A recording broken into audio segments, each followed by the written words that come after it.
How's it going, everybody? Welcome back to another video. Today we are going to be doing one of my favorite things on the planet when it comes to fishing, and that is punching heavy vegetation. Got a beautiful day for it, bright sunny skies, not a lot of wind, and yeah, we're going to go put our heavy action triker rods to work. Going to strap on a big weight, big hook, and we are going to go punching for bass. So if you've never done this, tune in, pay attention. I'm going to share a lot of little tips and tricks that I do when it comes to punching vegetation like this, how to find fish, how to effectively target key areas in that vegetation. So grab a cup of coffee. I think you're going to enjoy this one. We're going to set the hook a bunch. Let's go fishing.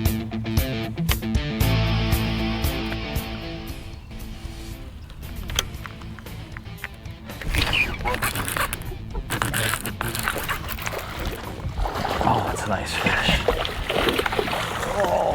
Oh, that's a big fit teal. Yes, that is what we're looking for right there. Oh, it came screaming out of that mat. That's a nice fish right there, punching.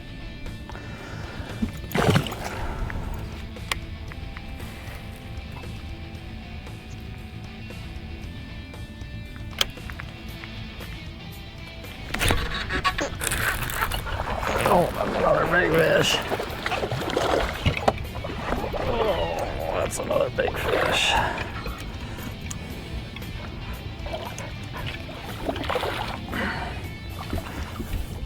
Wow, that's a big one. That's a big one. Oh, yes.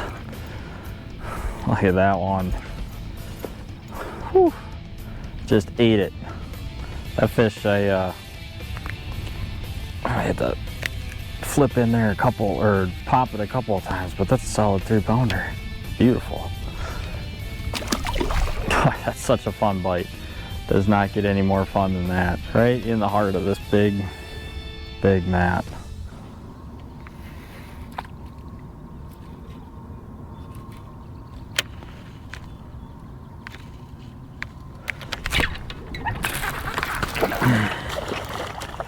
That one ate it on the drop. What a bite.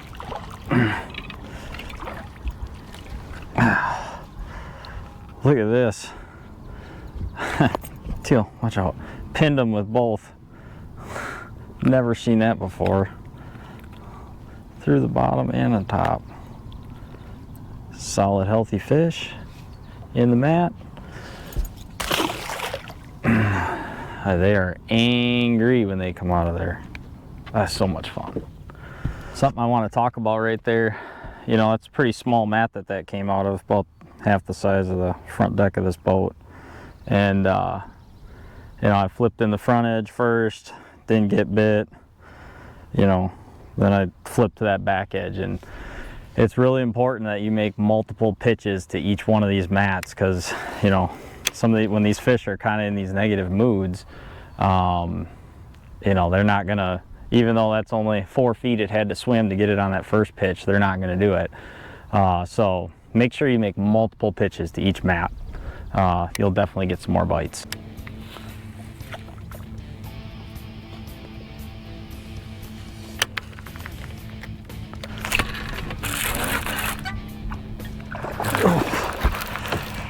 Whoa! Oh, that's a nice fish.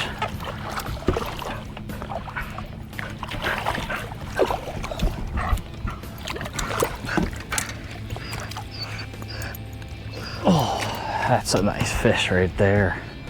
Look at that one. Right in the top of the head. Whew. That's a beauty.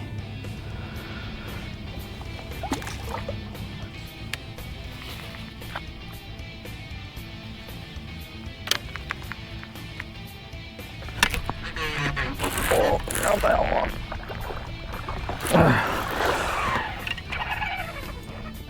Jeez. Oh, whew. Took off like a shot. Another nice fish. Not a big one, but a solid one. All right, I want to talk about my setup that I've been using today. It's just been one really simple setup. The most important thing, I think, is your rod. This is a Trika 6X 7.7 extra heavy fast. This is a bad flipping stick, man. When you're fishing milfoil, it's as heavy as this, you need a rod with a lot of power, and you need a rod that's really sensitive. The faster that you can set the hook on those fish and get their head turned and coming out of that mat, the better chance that you have of landing them. This is a technique that you're definitely going to lose fish, but the faster you can get a hook in them, the better, because then that's less time that they have to kind of swim around, wrap your line around a bunch more grass, and you have a much harder time getting them out. So again, Trika 6X 7.7 extra heavy fast. The other thing that's really important that I really like about this rod is you have a nice parabolic bend to it.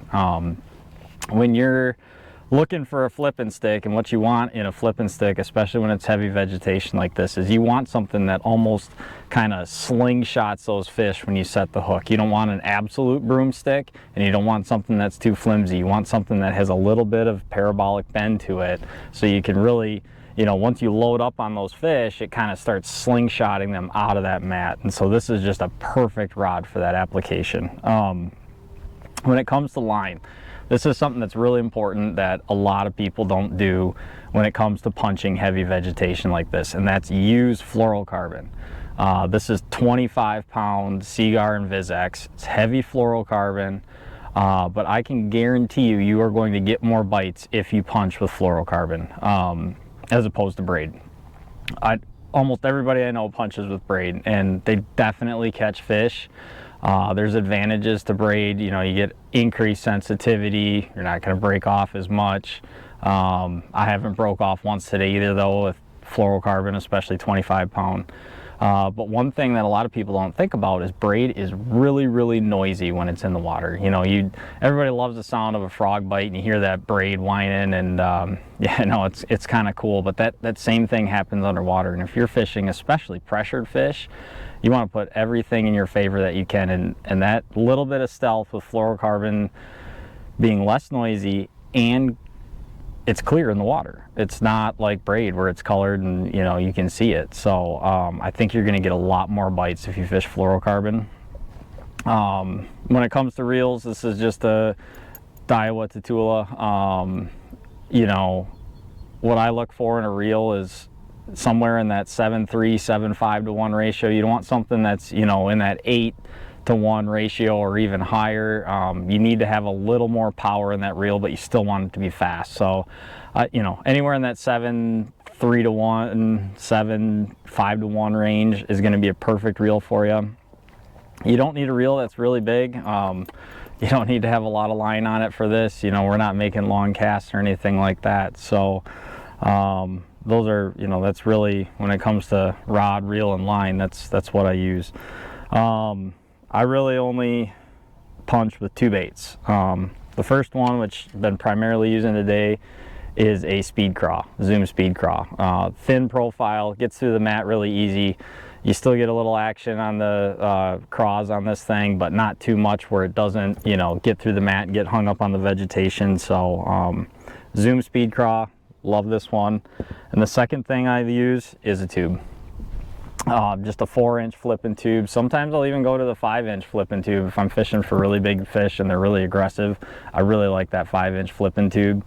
A lot of times, especially if I'm in dark water, I'll put a glass rattle in a tube, and you can sit there and shake that tube in that mat and really draws the fish in. So that's really, these 2 baits, that is all you need to do this. And really, either one probably going to get about the same number of bites. The only thing you can do with the tube that you can't with the speed craw is put that glass rattle in it to attract those fish. So, and then I kind of talked about it earlier. When it comes to your weight, you want something that is just enough to get through that mat. You don't want something that is way too heavy for the vegetation type that you're fishing. You don't want something that just absolutely drops super fast. You want to you know, sometimes that'll spook the fish. It doesn't give them a chance to eat it as good sometimes. But you want something that when you flip in there, you know, maybe it takes a little bit of movement with the rod tip to get it to go down, and once it breaks through that canopy, then it falls through. You don't want something that is too heavy or obviously too light where you really can't get it all the way through the mat. That's really key. Sometimes you'll kind of get it started and you'll feel it fall a little bit and then stop, but it's not all the way through, and you got to work it a little more to get it all the way down. You want it to break through that canopy and get to the bottom. So really, that's it. So go out, get yourself a Trica flipping stick, some 25-pound fluorocarbon. You want to make sure, one thing I forgot to talk about here is your hook. This is a 4/0 Gamakatsu super line hook. You want a really, really strong hook. You do not want to skimp on hooks. Make sure that it's a super line hook, something that's heavy wire. You know, you're not playing around. You are setting the hook hard. You got to pull really hard to get them through that vegetation. You don't want your hooks to bend out. I found that those Gamakatsu, you know, super line hooks are some of the best on the market. A lot of people, this is an EWG. It's not a straight shank. I prefer the EWGs. That's, you know, that's kind of a preference thing with a lot of people, but I really feel like your hookup ratio is much better with an EWG. So anyway, that's my setup. I'm going to retie here because we've caught a lot of fish today, and we're going to get back at it and catch some more.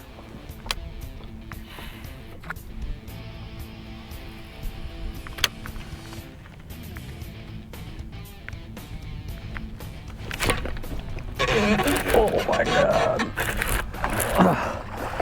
That's a dinosaur. Oh. Yes. Wow. That is a big one. Woo. Holy cow. Look at that one. That's a 4-pounder all day. Wow. That is why you go punching and don't just skirt around the edges or, you know, throw a frog. Get in that thick stuff. That's when you're going to get a big bite.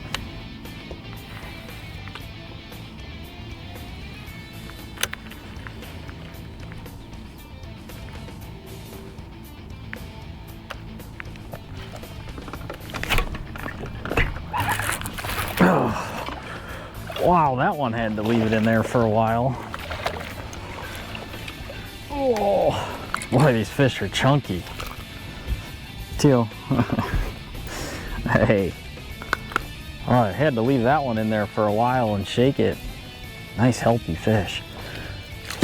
That one was just on a little isolated one out nowhere.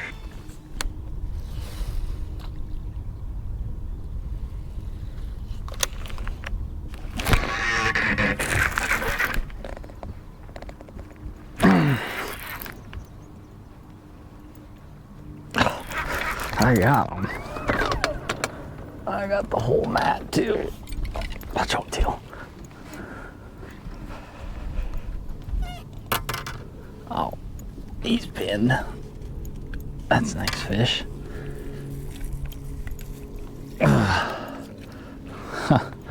Nice little guy, chunker.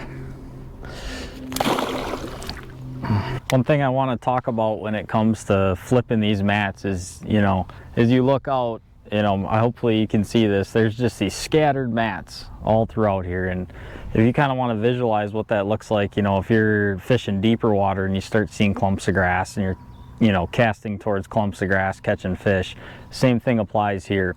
You know, over there towards the bank, you got, you know, just one huge mat up against some cattails and stuff like that. I mean, I'm sure there's fish in there. A lot of people go in there with a frog, probably catch a few. But these isolated clumps that you see out here that we're fishing today and getting bites in, this is really a good way to get a lot of, you know, bites that other people won't get. A lot of people won't fish this. It's also a way to get a really big bite, and, you know, hopefully we can still land on one of those today. But punching, man, it is one of the best ways to get big fish, and it's something that a lot of people still won't do. They're going to pick up a topwater first or a swim jig first, and, you know, you look at these mats and you think, gosh, there's no way a fish would live in there, but they do. You know, if you look up some underwater footage, you'll see, you know, you get this real thick canopy, and then in the bottom, it'll be clear, and those fish just love to sit in there, especially on bright sunny days like we have today. So just a few, you know, reasons why they use this. And you know, I'm sure you haven't seen it, but there's been a lot of bluegills flicking on the top when I pitch in there, and you're seeing bait, you got birds flying around. You can tell there's a lot of activity in this area. So when you're looking for an area that could be productive to do this in, pay attention to your surroundings. Look for bait, look for birds diving. It'll tell you if there's a lot of activity in there.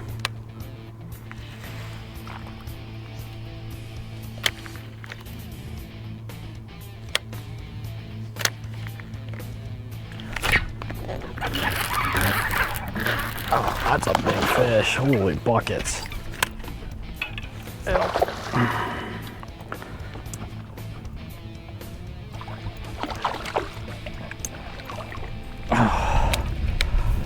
Wow.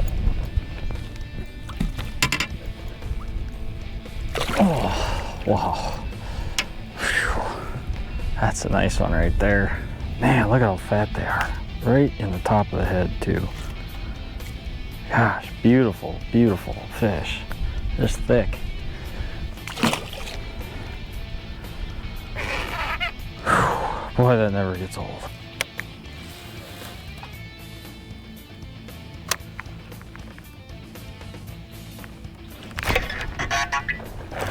That's a big one. That's a big one. Whoa. I lied, he's not that big, he's just fat. Oh. Got him. Whew. Wow. That is a nice fish. Really nice fish. Get bit tube. Flipping that tube, man. I love it.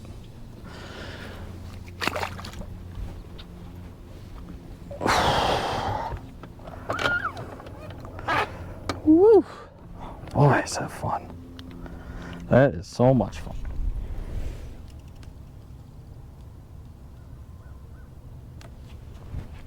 You'll notice what I just did right there is turn my forward-facing sonar off.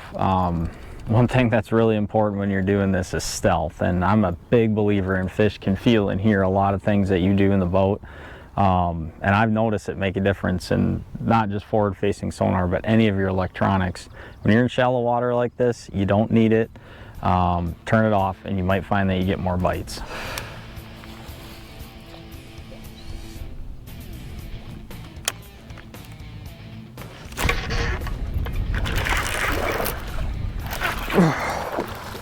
Jeez.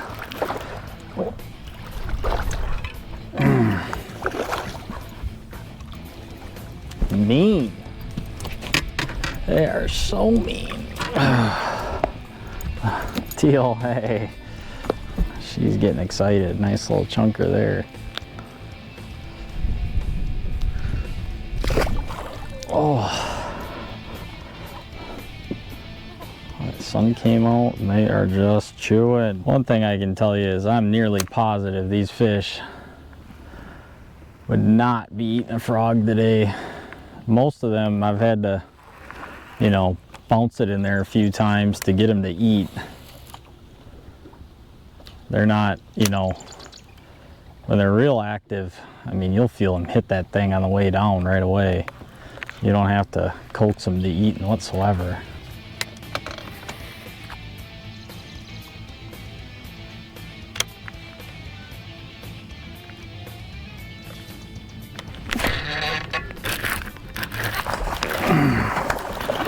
Wow, what a bite that was. What a bite that was. Oh, that's a nice fish. Come in. Oh, jeez. Ooh, boy, he's an angry one. There we go. Another one punching. Beautiful largemouth. Boy, he's feisty. It came right on a point, just like he should.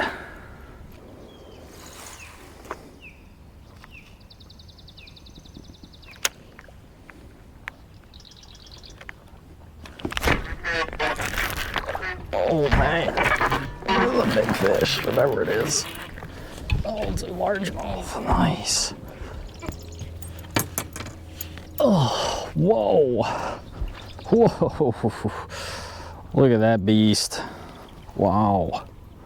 Boy, he was pinned. Ooh, ooh, golly, he's feisty. That's a nice fish. All right, that is gonna do it for this video. Hope you enjoyed it as much as I did. This was a super fun day. Great way to catch them. My absolute favorite way to catch them. So next time you see a lot of matted vegetation, don't always reach for the frog. Grab yourself a punching stick, big weight, big line, your favorite plastic, and punch those mats, and hopefully you'll have some more success. If you haven't already yet, please hit the like button, the subscribe button. I appreciate everybody who supports me and my channel, so thank you very much for that. And until next time, remember, it is never a bad day to go fishing. Thank you for watching.